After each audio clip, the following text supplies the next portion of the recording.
Doings of Doyle is sponsored by Belanger Books, home of the best Sherlock Holmes anthologies featuring today's top Sherlockian authors.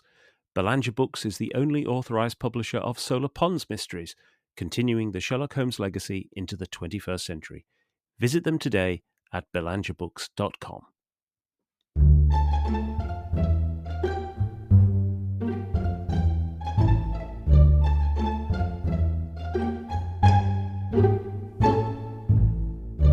Welcome to Doings of Doyle, a podcast dedicated to the works of Sir Arthur Conan Doyle, the creator of Professor Challenger, Brigadier Gerard, and of course, Sherlock Holmes. I'm Mark Jones. And I'm Paul Chapman. And together we'll be exploring Doyle's eclectic bibliography to understand more about the great man's life and work. We'll be discussing his fiction and non-fiction, the well-known and the obscure. And stopping by Baker Street along the way. You'll find out more at doingsofdoyle.com or follow us at doingsofdoyle.com on Blue Sky. Hello and welcome to episode 66. This month we join a young doctor struggling to recruit patients for his medical practice. No, we're not just talking about Conan Doyle, we're talking about his short story Crabbe's Practice from 1884, which he rewrote in 1922. And here's Paul to introduce the story. When they were fellow medical students at Edinburgh University, Robert Hudson had foreseen a successful and rewarding career for the eccentric but brilliant John Waterhouse Crabbe. His prophecy appears to have been fulfilled when Crabbe later invites Hudson to stay at his imposing and well-appointed residence-cum-practice at Bridport. All, however, is not as it seems. Crabbe is the area's least regarded doctor, despite his local family connections, and he is in desperate need of a plan to attract patients and stave off bankruptcy. Hudson provides an answer. He will play the role of a well-heeled gentleman who is suddenly taken ill on Crabbe's doorstep and then cured within. Crabbe then further dramatises the plot to involve Hudson's miraculous recovery from a staged drowning. What could possibly go wrong? Crabbe's Practice is a story that draws heavily on Conan Doyle's early life as a doctor, and in particular his association with another Edinburgh Medical School graduate, George Turnavine Budd, who we're going to talk about throughout this episode. But for now, here's a very quick summary of the key moments in their association. The two met around about 1880, and while both studied at Edinburgh, there was a 7-year age gap between the two, with Budd being the older. Budd graduated and took over his father's medical practice in Bristol, while Conan Doyle continued his studies. In spring 1881, Conan Doyle then travelled to Bristol to meet Budd, where he found his friend was struggling to make ends meet with his new practice. He visited him again in September, shortly after Conan Doyle himself had graduated from Edinburgh, and very soon afterwards Conan Doyle took a 3-month posting as a ship surgeon aboard the SS Mayumba to West Africa. On his return to England in early 1882, Conan Doyle heard that Budd had given up the Bristol practice and had instead moved to Plymouth, where he was doing a roaring trade. And it was around April-May that year that Budd invited Conan Doyle to join him as a locum of sorts in the practice to serve more patients. Now, Conan Doyle's mother, Mary, who evidently had a low opinion of Budd, warned her son against taking the position, as too did the Doyle family lodger Brian Charles Waller, himself a medic, and Reginald Ratcliffe Hoare, the doctor in Aston in Birmingham, who Conan Doyle had worked for as a medical assistant. But nevertheless, Conan Doyle went along, joined Budd in Plymouth, and within 2 months they were at odds. The trigger was supposedly Budd finding a disparaging letter written about him by Mary Doyle, but they were probably already falling out over methods. Budd offered consultations for free, but charged heavily for prescriptions which he issued liberally, or as Conan Doyle would later say, in a heroic and indiscriminate manner. So the partnership came to an end, and Budd promised to give Conan Doyle money to set up in practice elsewhere, but the money from Budd never materialised, and this event became a major incident in the Stark Munro letters in 1895, which we covered in the last episode with James Machin. Now, of course, Conan Doyle had his own difficulties establishing himself in practice in Southsea, which also provided fodder for Crabbe's Practice. The short story was almost certainly written in the autumn of 1884, by which time Conan Doyle was writing fairly prolifically to supplement his income. And it was first published in the Christmas edition of the Boy's Own paper in December 1884, Conan Doyle had written the previous year's Christmas story, An Exciting Christmas Eve, which we previously covered in episode 9.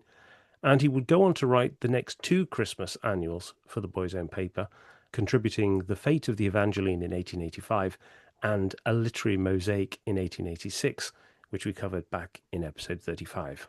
And as I said at the beginning, Conan Doyle rewrote the story almost entirely in 1922, which is very unusual for Conan Doyle. It's not something that we have really come across before in the podcast series. No, it tended not to rewrite at all. I mean, we have different versions of other stories. Mm. We know on 2 of the others that we've covered, lot number 249, there are essentially 2 different versions of that. And more pointedly, The Surgeon of Gastafel, Mm. Which was really heavily edited. Yes. When that was reprinted in Danger and Other Stories in 1918. Obviously, Doyle still had some degree of fondness for these stories. Mm. But with, as we discussed in episode 50, with Surgeon of Gastafel, there are a lot of reservations with that, and it's still quite surprising that he even reprinted that one at all. Mm. But as I say, with Crabbe's practice, this is the only one certainly that I can think of where he takes an old story and essentially rewrites it. I mean, the story came out, as you say, in the Boy's Own Paper in Christmas 1884 and just disappeared after that. Mm. It wasn't reused for Round the Red Lamp. No. With the other medical stories. He for some reason left it out of that. And then he's obviously gone back in the early 1920s when he's putting together a number of anthologies of his earlier stories for John Murray, Mm. and repackaging them, and then these individual volumes would be the massive Conan Doyle stories. Mm. And for some reason he's found Crabbe's practice. He probably hadn't read it for years. Yes. Found it very amusing. Yeah. But then went in and probably also because obviously he's further on in his career. He's the style. Yes. He's going, oh right, I'm going to have to rework this, and for the Boy's Own Paper, he's writing under certain editorial constrictions Yes. as well. Yeah. That there's a way because it is a very sort of moralistic Christian themed Yes. magazine that everything's got to be reined in to a certain extent. Mm. So he then goes at this, and as you say, with the whole bud thing, he's also, as well as putting together anthologies of his old stories, he's also in 2 years later going to put out Memories and Adventures, his autobiography. So he's in this place Yes. where he's reviewing his life and his work. So this is all going on, and he's probably thinking about the whole Bud episode Yes. again. There's obviously something about Bud that just wouldn't go away. Yeah, I think that's right. With him. And so for all those reasons, you think, right, I'm going to revive this story, rewrite it, and introduce it to a new audience. So I think that's what was going on here. Yeah, and I think it's quite the changes, and we'll talk about them in more detail as we go through. But there are some minor changes and some fairly substantial ones. In terms of the minor changes, he changes the name of the narrator from Hudson to Barton, and then he changes the name of the place from Bridport to Bridport. The second story is actually substantially longer. It's about 800 words longer as well. But the major differences are quite revealing, I think. The first of them is that Conan Doyle's view, or the narrator's view, of Crabbe is something rather more warm and melancholic in the 1922 version than in the 1884 version. There is actually a line in there in the 1922 version shortly after Crabbe is introduced where the narrator says, "Poor Crabbe, there was something delightfully original even in his mistakes." And that kind of tone is suggestive of Conan Doyle, as you say, looking back on his life, thinking back to perhaps Bud as the inspiration for this, and feeling quite warm about it. The big difference being that in 1884, Bud was alive. He died in 1889.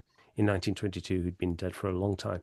But the second big change is that there's a lot more slightly snide, I think, commentary on the medical profession and I think that really relates to two things. One, Conan Doyle's no longer a practicing doctor as he was in the 1880s, but also in the 1920s, he's a confirmed spiritualist and he's waging a kind of war on material scientific principles. And so Mm. you get a sense he's poking a lot more fun at the medical profession than he's a bit more guarded in the poking of the fun in the 1880s version, I think.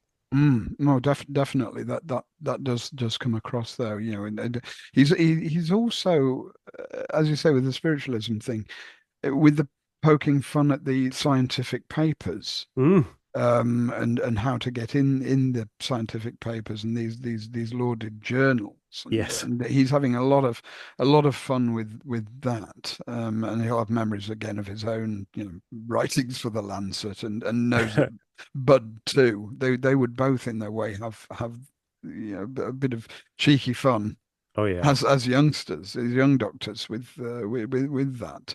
But to come back to an earlier point, though, when you're talking about other changes as well, I think Mm, some of the minor ones are quite telling.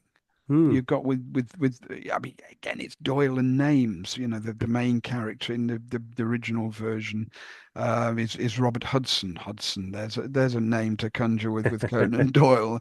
Keeps appearing over and over again. So and then in the 1922 version, we get him changed into Jack or John Barton. Barton, yeah. And again, is this reflecting back to his Edinburgh days with John Hill Burton and the Burton Yeah. family and Willie Burton, just changing it to Barton because we know in the illustrious client later in the 1920s, Watson is given the alias of Dr. Hill Barton. Again, Barton hiding Burton. So I think there's a bit of that possibly Mm, going on here. It's also interesting with the name of Crabbe. He starts out in the first version as John Waterhouse Crabbe, and he becomes Thomas or Tom Waterhouse Crabbe mm. in the later one. And he changes. You wonder, did he really need to do that? Because it's both versions. Phonetically, John Waterhouse Crabbe, George Turnavine Budd. Yes. There's a Yeah. definite echo there, and he Absolutely. keeps that in. Whereas it's interesting with Stark Munro letters, George Turnavine Budd becomes Cullingworth, Yes. and he remains as Cullingworth in the factual memories and adventures. Whereas in this story, it's quite clear with that phoneticism Yeah. and it's interesting to me. 1884, Bud is still alive, and I wonder if he read this story, Yeah, quite. That's right. Yeah. and what on earth he might have made of it, because it's quite clear who Doyle's talking about there. Yeah. I mean, you've also got with the name of the place, so Bridport becoming Brisport. Yeah. It's just his mind, but as you pointed out, Bud was from Bristol, and his Yes. father had the practice in Bristol, so Brisport seems to reflect that. Bridport, we've got these Bristol, Plymouth, and Portsmouth Yeah. They're are all all getting obviously fused. being referenced by this as well. So you got all of that going on, Mm. and as you say, it's the tone changes as well of the whole thing. The 1884 is more knockabout. Yes. And again, because of the boys' own audience, presumably, Yes. and then there's plenty of fun in the 1922 version, but it's more pointed, and it's slightly less pantomimic in a way, Yeah. because you're looking at a different audience. Yeah. And much more accomplished in the later version. Oh He's yeah. got much greater control over, the first one definitely feels like it's apprentice work, doesn't it, really? Yeah, and Um, and you got with the second the actual plot, which we'll come on to, is far more. It's better set up it is. with the second version. You've Yeah. got more planning going into it. And for a comic story, we have a very peculiar setting at the at the beginning because Crabbe is introduced at a public meeting about the Bulgarian atrocities of all things, which is not a particularly great moment in European history. But this is something that appears in both the 1884 and the 1922 versions. And the Bulgarian atrocities refers to the brutal suppression in April 1876 of the Bulgarian peoples, which at that point were part of the Ottoman Empire. and they were suppressed by the Ottoman forces, and particularly the irregulars, the Bashi bazooks were used. And there was a particularly infamous massacre at Batak, where about 3,000 people were killed, although over the entire period, they reckon there's between about 10 and 30,000 Bulgarian civilians were massacred. And reports of these atrocities were then came back to Western Europe and to Britain, particularly through the work of a journalist called J.A. McGahan. And that prompted another character who will appear in this story, William Gladstone, to write a pamphlet called The Bulgarian Horrors and the Questions of the East, in which he condemned the Ottoman rule. And it essentially gave a pretext for Russia to declare war on the Ottoman Empire in 1877, which led to an enormous crisis in Western Europe that Britain was very heavily involved with as well. And Conan Doyle, in fact, was on the fringes of. Yeah, it's very sort of febrile atmosphere Mm, at the time. The two men who really made Britain aware of this were actually Americans. The guy mm, who've mentioned, Januarius McGahn, mm. and the American consul to Constantinople, Eugene Schuyler. Oh, Shiloh, But yes. their works appeared in the British Daily News, which was very much a newspaper associated with the Liberal Party and Gladstone. Yeah. And so that, it's through all this, and as you say, Gladstone wrote this pamphlet which sold 200,000 copies in a month. Mm. And so, Astonishing. that was really the whole story was a big one, and as obviously gets pointed out in this story, public meetings and so on. And so, yeah, at the time, Conan Doyle was staying with relatives in London before commencing his medical studies proper. Mm. And he writes in of this period in Memories and Adventures. I remember that there were signs of trouble in the east, and that the recruiting sergeants, who were very busy in Trafalgar Square, took my measure in a moment and were very insistent that I should take the shilling. There was a time when I was quite disposed to do so, but my mother's plans held me back.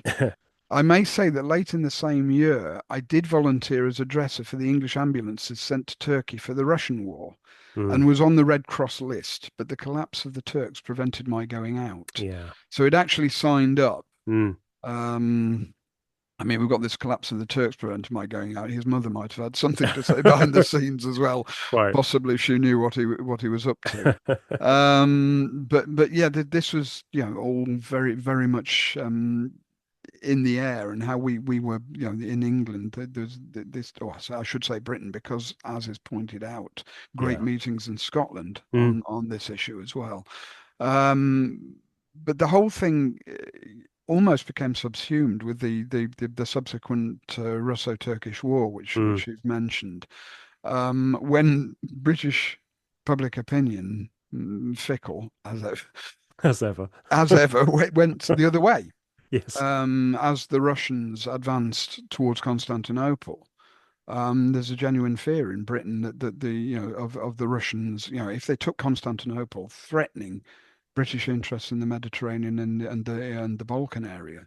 Mm. So Mm. suddenly, there's a great siege during this war as well, the siege of Plevna, which the Turks conduct very heroically, and that catches the kind of the romantic side Yes. of the English spirit, and where good old the plucky Turks are holding off the Russians. So everything's flipped on its head, and Mm. it's this period. I mean, we have mentioned this before. When in 1877, you get the 77, 78, you get the Bajingo song, Yes. which is about Britain. If we have to help the Turks and get involved in the war to fight the Russians, we will do. So everything's flipped from the Bulgarian atrocities period. But so, as I say, the whole atmosphere is febrile, and this is brought across very well in Mm. this meeting that Hudson stroke Barton meets Crabbe at.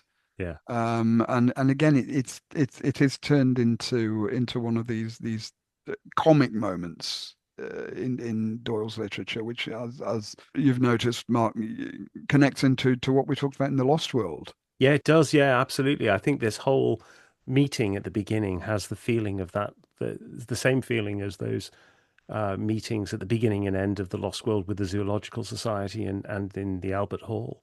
Those kind of boisterous meetings, and they themselves feel a bit like the kind of more more extreme lectures that they may well have Mm. both attended at different times in Edinburgh Medical School as well.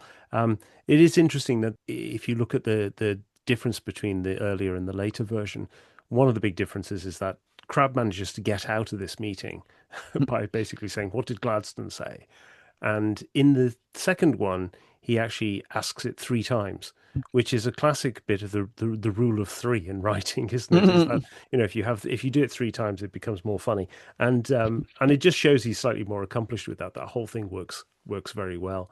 But it is interesting. I mean, the other thing about this is that Conan Doyle manages to get the date of the Bulgarian atrocities wrong not once but twice. Well, it's again one of those changes.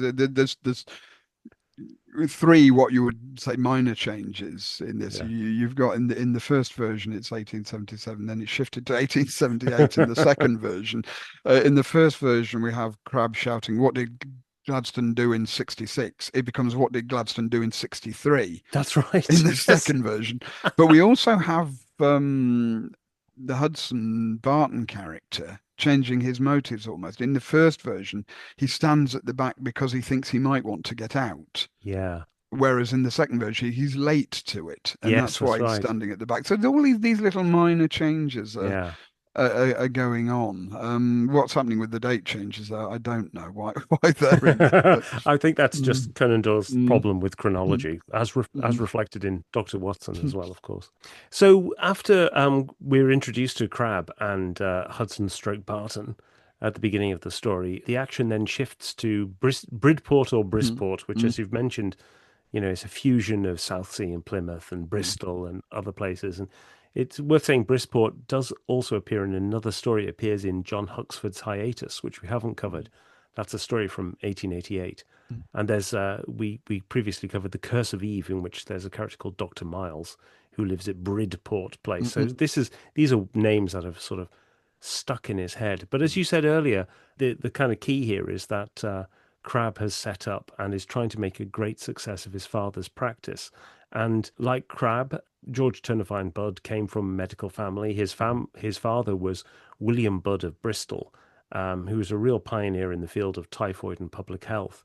And Conan Doyle was very clearly aware of the family connection because in Memories and Adventures, when he's referring to Budd as Cullingworth, he says that Cullingworth came of a famous medical family, his father having been a great authority upon zymotic disease. mm, And there's another story written, not too distant from here, which may well be another influence, which is Dr. Turner in the narrative of John Smith, who is working on a miracle cure-all based on his understanding of germ theory, which could well be another little nod towards William Budd. But when, as I said at the beginning, Conan Doyle visited Budd in Bristol in 1881, he probably was staying at William Budd's practice. And we get another echo of that as in Stark Munro letters as well, when Cullingworth is trying to rescue his own father's large practice, mm, at that time in the west of Scotland rather than the west of England. So, there's another echo there straight away of Bud's real family life. mm. But you also get again another one of the changes. In the 1884 version, it's very clear that Crabbe's father is the one connected to Brisport, Mhm. whereas in the later version, it's more of a vague family Yes, it is. thing. Where and in the first version, when Crabbe is trying to get the attention of the crowd, remember I'm the son of. He's using that He specifically is. rather than his own abilities. Whereas in the later version, that changes. Yeah, that's Mm. right. And we talk about Bud in Bristol trying to ride on his father's coattails, Mm. and using this later perhaps as well, that his father's positive reputation in medicine, and George trying to ride on that a bit, and it's perhaps telling to contrast that with Conan Doyle's attitude when he was offered family help Mm. in Portsmouth through his Catholic connections, but refused that family help because he didn't want to be a hypocrite about the Catholic element. So, there's a real Mm. element there of the difference in character between George Turnavine Budd and Arthur Conan Doyle. Yeah, the moral compass is very different, Mm, isn't it? Yeah, mm, that's right. The other thing that is slightly different here is a really fleeting reference to Crabbe's wife. mm. in the 1880s version, Crabbe's wife doesn't really appear. I think she's mentioned. She's just mentioned in a very patronizing way. Yeah, a dear little wife, I think Mm, she's referred to. Whereas in the later version, she actually appears in a couple of scenes. It's her agency that brings Barton down to help mm. um, Crabbe in his hour of need. And there's quite a fascinating tie-in there when you compare this story with the Stark Munro letters, Mm, with that whole Hudson stroke Barton's arrival. It's described thus in the 1884 version. When I arrived there, I was met at the station by Crabbe himself, his hat upon the back of his head, his frock coat flying in the wind, and in every way the same eccentric, careless fellow that he had been in his student days. He shook me heartily by the hand and seemed as glad to see me as I was to see him. mm, And this scene is later reflected in the Stark Munro letters when Munro meets Cullingworth as they're about to set up in practice together. Evening was just creeping in when we drew up in Bradfield station. The first thing I saw when I looked out of the window was old Cullingworth, exactly the same as ever, striding in his jerky way down the platform, his coat flying open, his chin thrust forward, and his great teeth all gleaming like a good-natured bloodhound. He roared with delight when he saw me, wrung my hand, and slapped me enthusiastically upon the shoulder. So you got this tie-in with Crabbe's practice there to start mm, Monroe letters, and he's reusing certain Bud material again. mm. But as you point out, in the 1922 version, it's actually Mrs. Crabbe Yeah. meets Barton at the station, and we're given the impression that Crabbe isn't well, and he's all, you know, he's suffering from depression and so on, Yes. and can't actually come to the station himself. So we've got a real change in character there, and a change in setup. Yeah, and that's interesting as we'll come into for when we think about, what actually happened to Bud in real life. And, Mhm. he seems to have suffered a very rapid decline before his death in 1889, probably of neurosyphilis. That's what the latest Mhm. theory is. The other thing is that in that 1920s version, there is a sly aside in which Barton said that Crabbe went down to Bridport with his young degree and a still younger wife Mm. to settle in this town. And, it's known that George Turnavine Budd eloped Mhm. and married an underage ward of Mm. court when he was in Edinburgh. So, there's again this sense of perhaps shifting morality here that Conan Doyle, and also, of course, he was dead by this point. Bud Mm. was dead by the time he was rewriting in 1920s. But isn't that interesting that it goes from a dear little wife to being a still yet younger wife? Mm. There's almost an element of moral judgment being applied in the second version. And perhaps it's Doyle reflecting upon this period, because we know at the time there's certainly a degree of bloody mindedness Mm, in his approach here, in his flying in the face of his mother and her objections to him setting up in practice, but and as you say, Brian Charles Waller. And Waller, because of his position within Edinburgh University, and he'd have known yes, that there was absolutely. all these rumours and that Bud had a bad name. Yeah, absolutely. So I think it will have been Waller, really. I mean, I don't know that Mary Doyle ever met Bud, No, we don't know. but she obviously certainly knew the repute, and I think this will have come through Waller to a great Yeah. extent, that Waller will have been warning her, Yeah. and she's then warning Arthur, but Arthur's just bloody minded about it all, and he's as these stories make clear, and he's very taken in by this kind of charm. Completely. Oh, it's dangerous charm that Bud has, and almost is kind of, look, I'll give him a chance. I'll prove you wrong, almost, and And comes a not cop. quite working out. Absolutely. Yeah, that's right.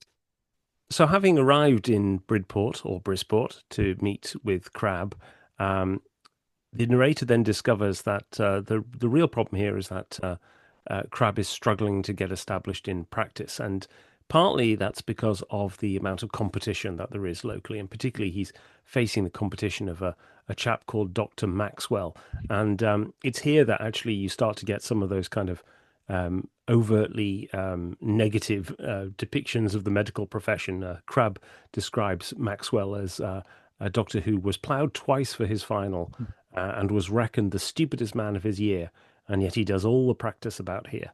Um, and later, when we get to the 1920s version, where It's much more, there's a lot more sort of medical jargon in the 1920s Mm. version.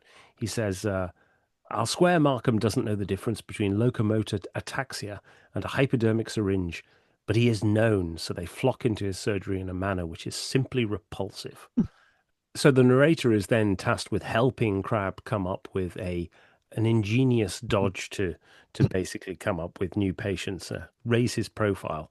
And here again, we get elements of real life interjecting into the story, and now it's borrowing from Conan Doyle's own experience as Mm. opposed to Bud's in particular, because we know that when Conan Doyle set up in Southsea in July 1882, having broken with Bud, he too struggled for many months to get business. And Geoffrey Stavert, in A Study in Southsea, identifies a particular incident in November 1882, so some 5 months after Conan Doyle had set up in practice, where there was an accident on Elm Grove, almost on Conan Doyle's doorstep, when a man was thrown from his horse. And Conan Doyle immediately conveyed the man inside his practice, looked after him, and declared him fit. But Stavert reveals that it was Conan Doyle who sent the late news item to the local evening news so Mm. that the story would be featured.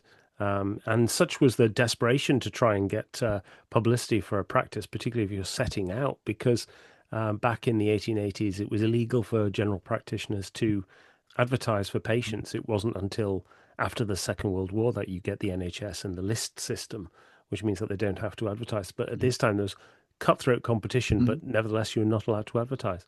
Mhm. And you get this, I mean, with the accident outside the door where this comes from. Again, you've got a difference between the two versions, because you have in the first version where Crabbe is bemoaning the fact even his milkman who hurts his ankle Yes. on Crabbe's doorstep hops across the road to Maxwell to get it looked at.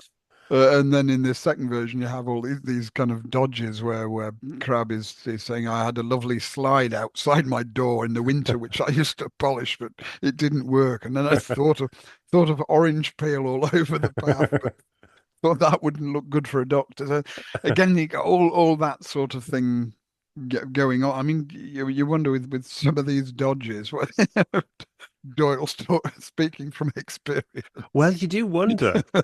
You do wonder. I mean, I was thinking that, he managed to sort of establish himself in practice eventually by joining the Literary and Scientific Society and going down the respectable route. Mm, But clearly there is concern about respectability because, as we mentioned, I think in the last podcast, that he served in goal for Portsmouth, but he took the name A.C. Smith mm, instead of A.C. Doyle. He didn't want to be mm, associated with that. But yeah, such was the desperation to try and find mm. ways of drumming up business.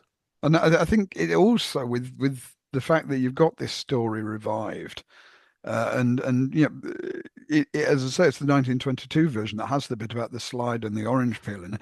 That there's still very much to the older Doyle a boyish sense of humour Yes, that's right. is quite definitely there. And I think when he talking in the 1884 version about the plot that he and Crabbe hatch, which we're just about to discuss, where you have Hudson saying, this was the plan which Crabbe sketched out, and to which I, in the innate fun of a nature bubbling over with thoughtless mischief, though really meaning no wrong, immediately gave my cordial assent. And I think there's something of Doyle's own nature in Yeah. that bubbling with fun, but not meaning harm in a serious way. And that's what's coming across in both versions of this story. And I don't think he ever lost that. No, I think that's a very Mm, good point, actually. You mm, get this, there's a real sense of fun and being carried along, swept along. mm, And that's the thing about, I think, Bud's character that you get mm, in all his various versions, because while he might be,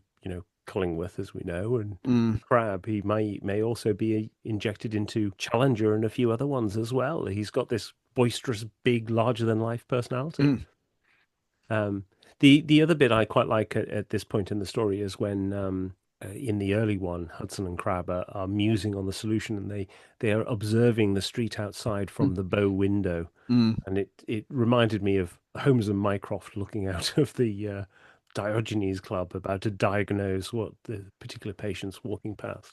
Or Langdale Pike watching for Indeed. information.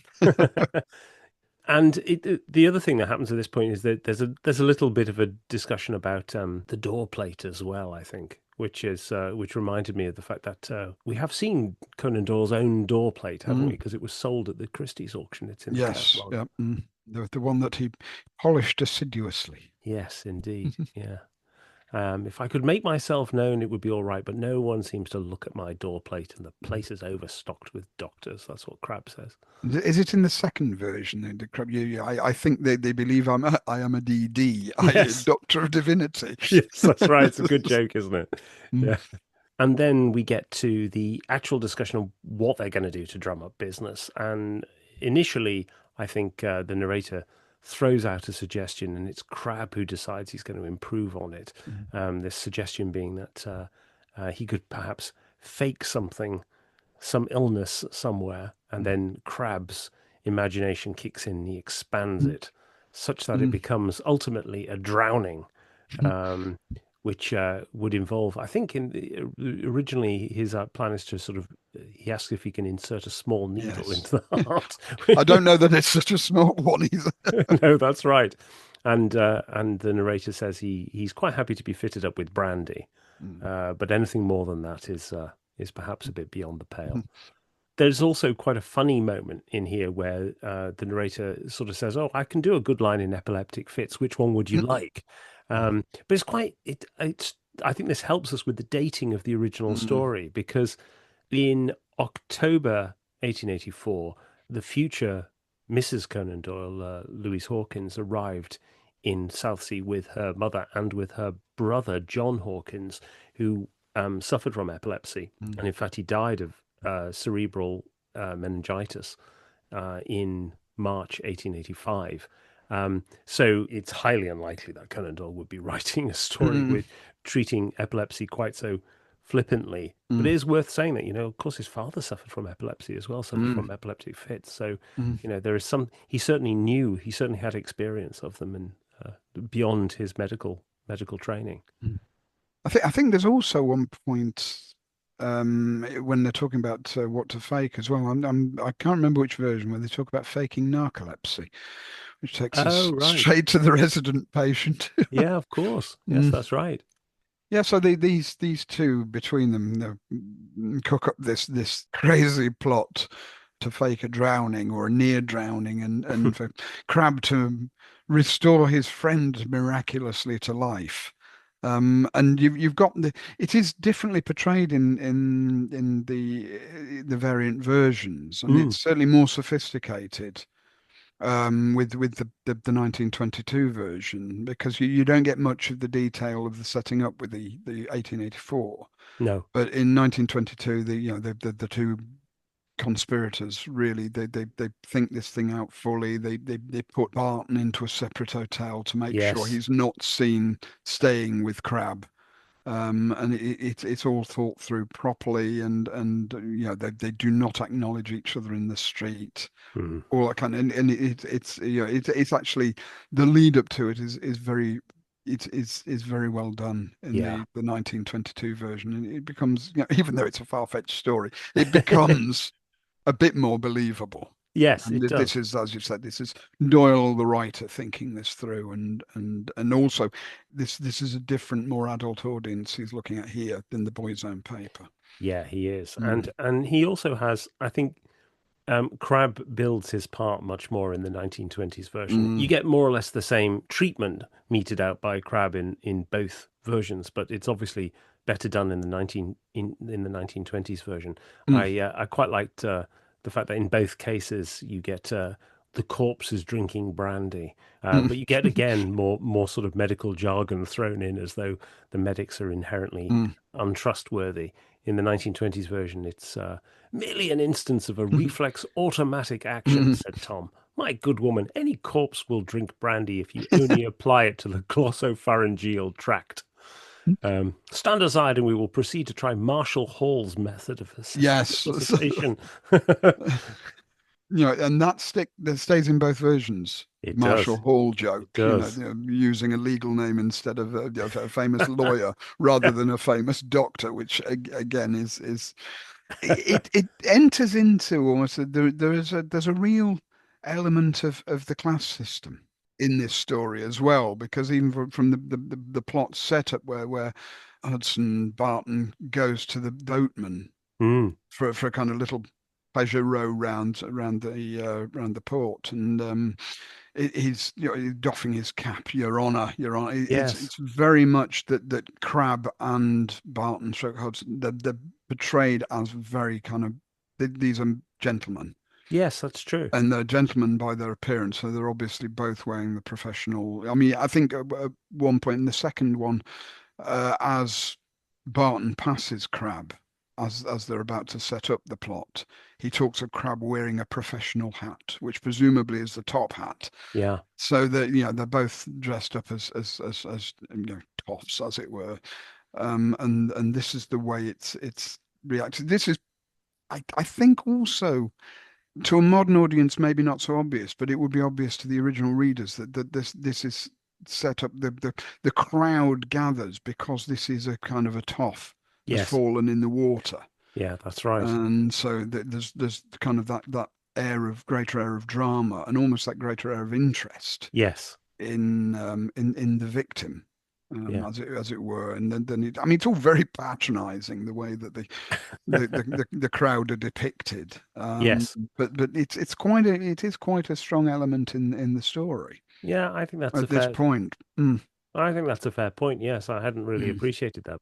And then you get where once the dead Barton is taken to the hotel, we then suddenly have the appearance of what are kind of described as your senior members of the town. Prominent Somehow, yeah, citizens. Yeah. they appear from Lord knows where.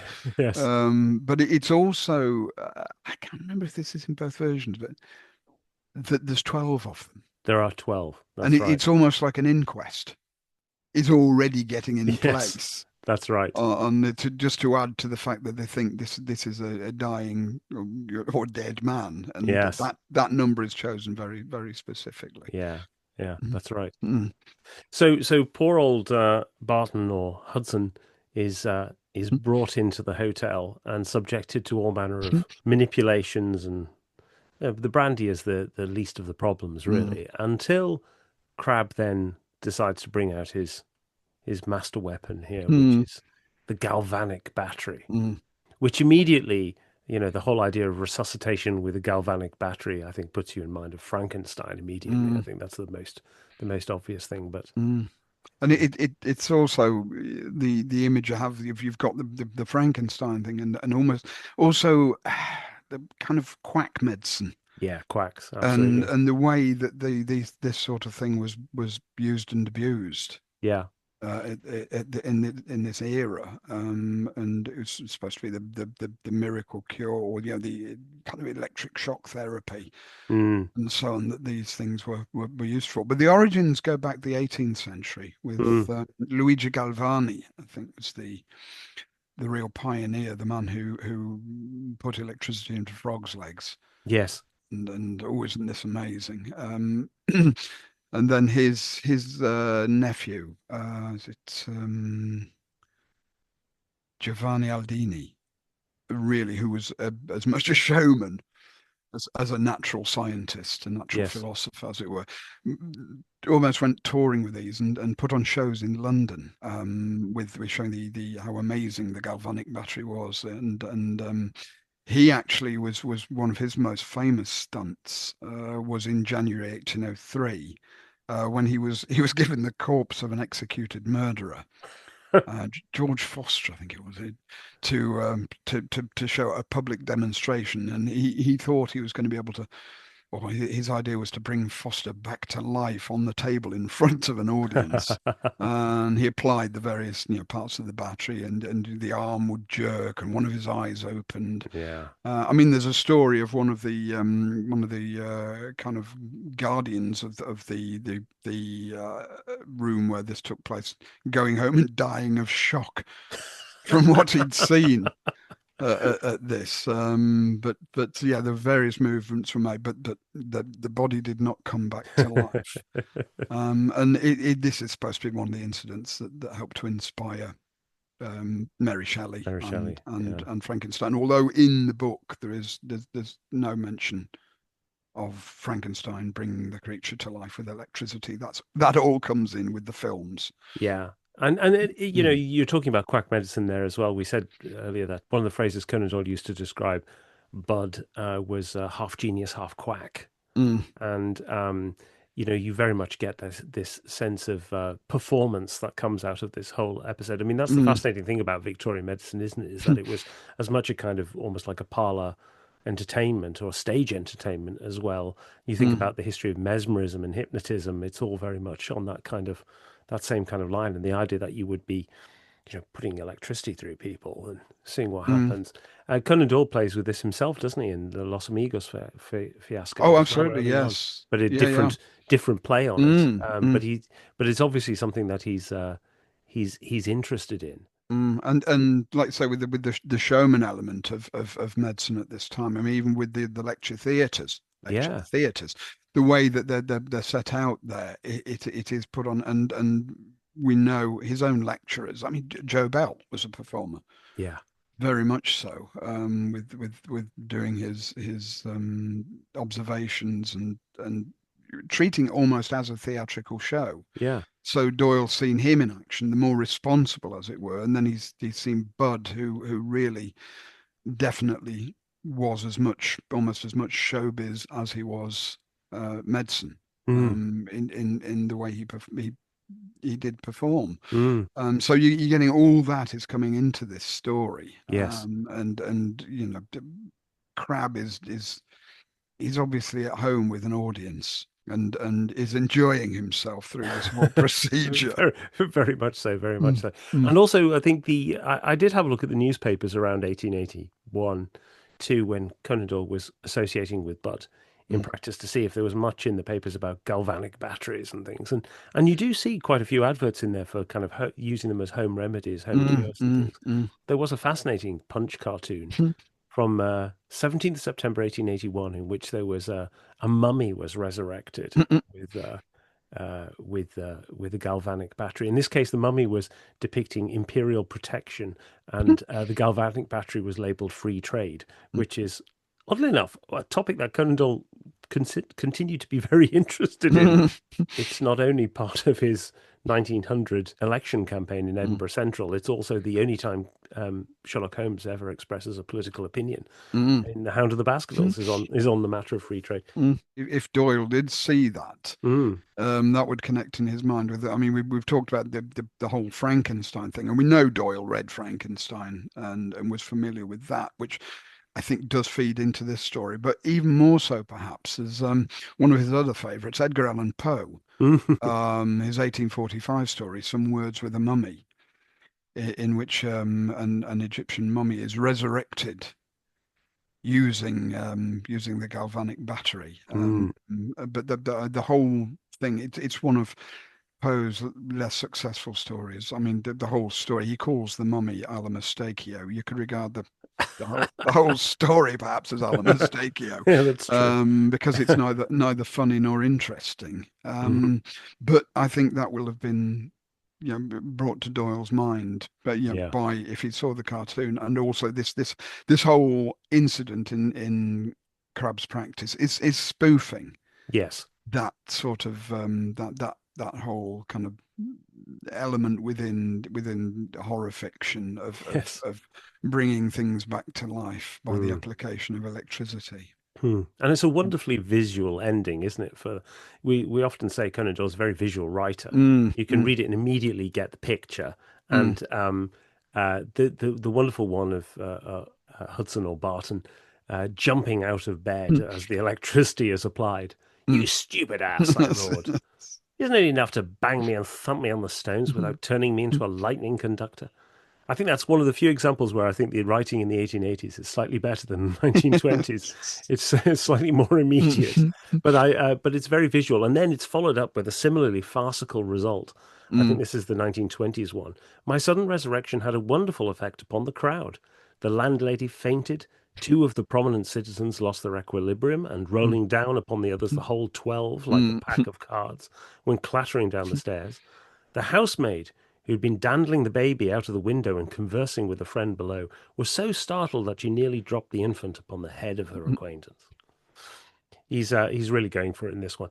It actually reminded me a bit of Great Kindplat's experiment, where he has a lot of kind of farcical comedy towards the end, including a housemaid being falling down the stairs, if I Yeah, remember rightly. it's definitely in that whole film. You get this with an exciting Christmas Eve as well, where Yeah. the kind of the destruction of an entire room by dynamite, and some of the people in it is presented as an amusing incident.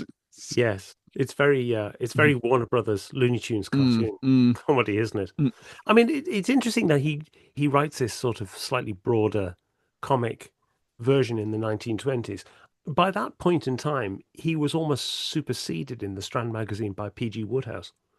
And the humor is not very Woodhouse at all, No. really. But it is interesting that he's writing a short comic piece at a time when there is a new definition of what the comic short story looks like. This feels very old in comparison. Oh, Even definitely.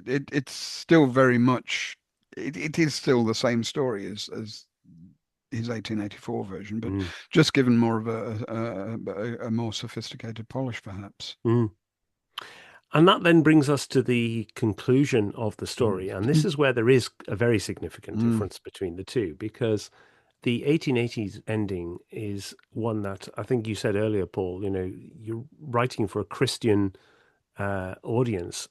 Conan Doyle has to make a particular point, doesn't Mm. he? He has to. Mm. So at the end of the 1880s version, Hudson talks about how Crabbe has now finally found some success and, he's worked hard for his place. Mm. But he ends this way.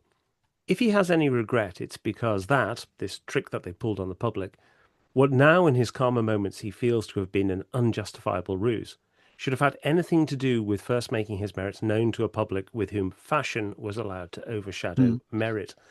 So he's basically saying, slapped wrist for Crabbe.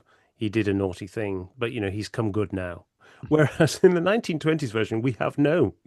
no commentary on medical ethics at all. Instead, we have a letter from Crabbe to Barton, which begins, "What ho, my resuscitated corpse." And I think this goes to the heart of the change in times.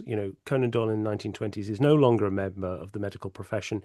He's looking back on it with quite a lot of skepticism, and certainly throwing in a lot of mud in the direction of the medics as well. He has no interest in defending the ethics of the people that he's depicted in the story, because he's no longer a part of the medical profession. But also, as a spiritualist campaigner, he's really obsessed with the kind of materialist scientific training that had pushed him in the wrong direction.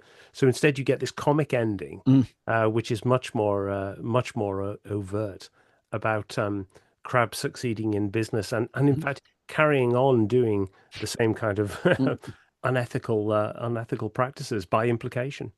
Well, this is why it's probably again a closer representation of Bud Mm, in that way than the 1884 one, which, as you say, ends with this moralizing of Crabbe feeling a sense of guilt about getting where he was on the back of a trick, mm, and almost trying to make up for that by being the best doctor he can. yes, Whereas, as you say in the 1922 one, you've got this no sense of guilt, nothing. this kind of sense of delight. Oh, wasn't that a lark? And look where it got me. Isn't this fantastic? Look, if you want me to do the same thing for you, Yes, I'll that's come and right. do that. Yeah.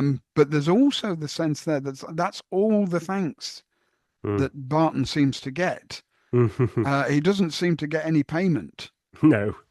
and as thanks for his role in this affair, which again, it's very Bud, that all he'll say, "I'll do the same thing for you," in a kind of vague way. Mm. So it kind of leaves a slightly sour taste in the mouth. Yeah. The Yeah. ending of the 22 version in that way.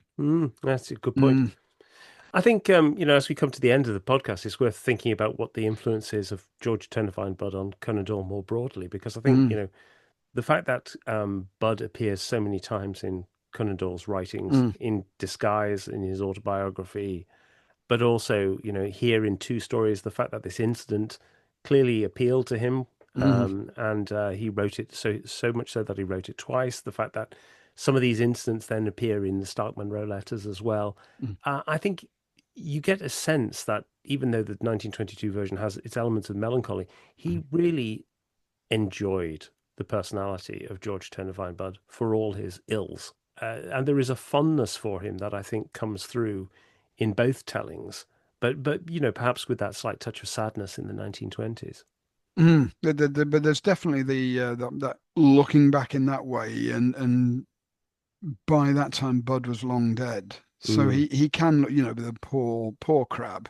It's mm, it's that way of looking back with that tinge of melancholy, and also because, as happens with all these things, after that sort of time, you remember things differently, and he'll have put a gloss, yes, absolutely. and certainly over some of Bud's rather more dubious practice, and the fact that Bud was obviously going through his mail, the fact that Bud promised him money when he went to Portsmouth, and then deliberately cut that money off because he Yeah. knew Doyle would struggle with that. Yeah, he's a pretty unpleasant character, Mm, in his behavior. So there's that element has, I think, been glossed over in yes. Doyle's memory Mm, later on. But as for his influence, I mean, you've mentioned Challenger, and I would argue there's also parts of him in Sherlock Holmes.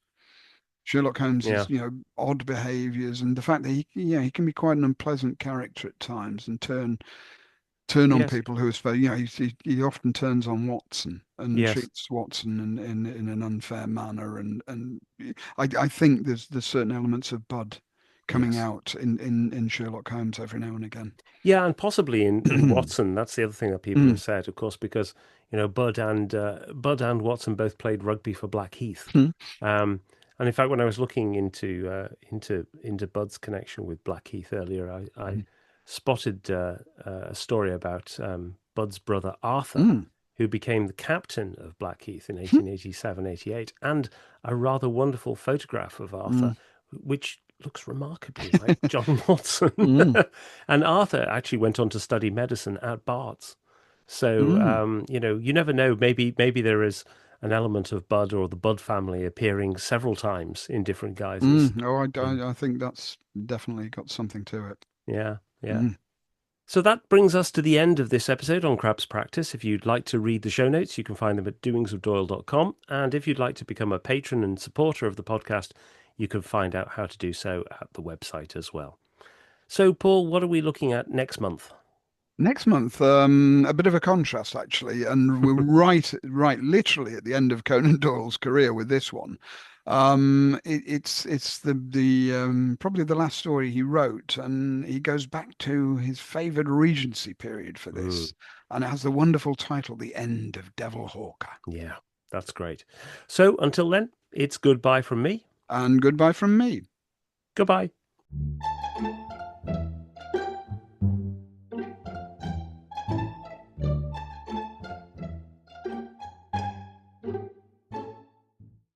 Crabbe is the area's least regarded doctor, despite his local family connections, and he is in desperate need of a, and he is in desperate need. Sorry, it's my writing. I have to put my specs on for this tiny writing. um, You're saying about your handwriting, and this is a story about a doctor, so yes.